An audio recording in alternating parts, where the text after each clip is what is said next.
ইরানের প্রেসিডেন্ট ইব্রাহিম রাইসির মৃত্যুতে উচ্ছ্বাস প্রকাশ করেছেন কয়েকজন ইহুদি ধর্মীয় নেতা। এটা আল্লাহর পক্ষ থেকে শাস্তি বলেও তাদের বিশ্বাস। হেলিকপ্টার দুর্ঘটনায় রাইসির মৃত্যুর পর সোশ্যাল মিডিয়ায় তাকে নিয়ে বিভিন্ন পোস্ট করছেন ইহুদি ধর্মীয় নেতারা। ইসরায়েল সরকার আনুষ্ঠানিকভাবে কিছু না বললেও ইহুদি ধর্মীয় নেতারা রাইসির মৃত্যুর পর তার প্রতি ক্ষোভ উগরে দিচ্ছেন।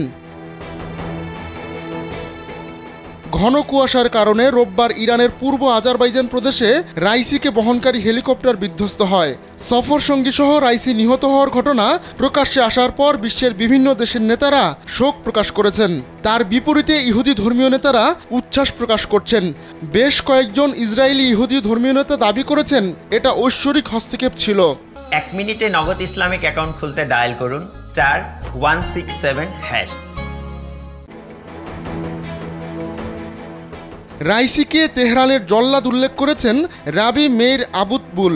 ফেসবুকে এক পোস্টে তিনি রীতিমতো রাইসির সমালোচনা করেছেন। ইসরায়েল ও ইহুদিদের প্রতি রাইসির মনোভাবের কঠোর নিন্দা জানান আবুতবুল।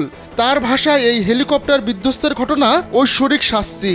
খুব নোংরা ভাষায় আবুতবুল লেখেন, সে ইহুদিদের ঝুলাতে চেয়েছিল, তাই আল্লাহ তাকে এবং তার সঙ্গে থাকা ইসরায়েল বিরোধী ক্রুকে হেলিকপ্টার বিধ্বস্ত করে বাতাসে বিক্ষিপ্ত করে দিয়েছেন।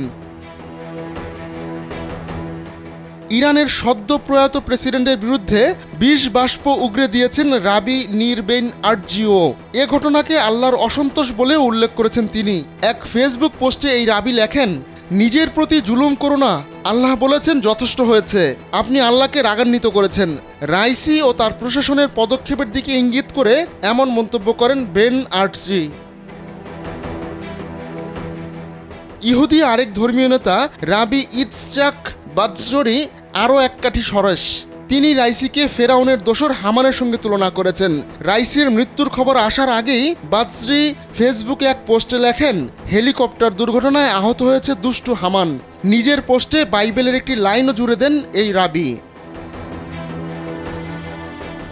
ইরানের উত্তরাঞ্চলে মর্মান্তিক ওই হেলিকপ্টার দুর্ঘটনায় রাইসি সহ আরোহী 9 জনের কেউই প্রাণে বাঁচেননি। প্রায় 15 ঘন্টার অভিযান শেষে দুর্ঘটনাস্থলে গিয়ে উদ্ধারকারীরা কারো কোনো চিহ্নই খুঁজে পাননি। প্রায় 15 ঘন্টার অভিযান শেষে দুর্ঘটনাস্থলে গিয়ে উদ্ধারকারীরা নিহত ব্যক্তিদের মরদেহ খুঁজে পায়। ইরানের সরকার জানিয়েছে হার্ড ল্যান্ডিংয়ের কারণে এই দুর্ঘটনা ঘটেছে। তবে দুর্ঘটনার আগে হেলিকপ্টার থেকে একবার যোগাযোগ করা হয়, সেটাই ছিল শেষবারের মতো যোগাযোগ। আহমদুল্লাহ শিকদার, কালবেলা ডেস্ক।